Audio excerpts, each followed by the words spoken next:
Okay, today we are going to be draining this water heater right over here. Step one is going to be to turn off the power to the water heater. We actually have two water heaters, so I'm going to turn off the power to both of them, just in case.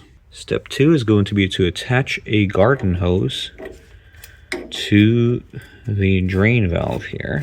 Step three will be to find the main water connection to your house and shut it off.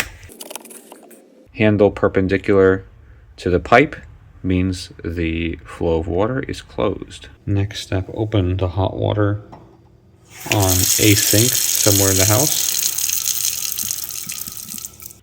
Next step, open the valve. You will see there's a little part here showing it's only going to be able to open 90 degrees. Let's turn it with the screwdriver. There we go, it's open. And another step will be to open the vent here as well. This lets air into the water heater to replace the water which is draining out.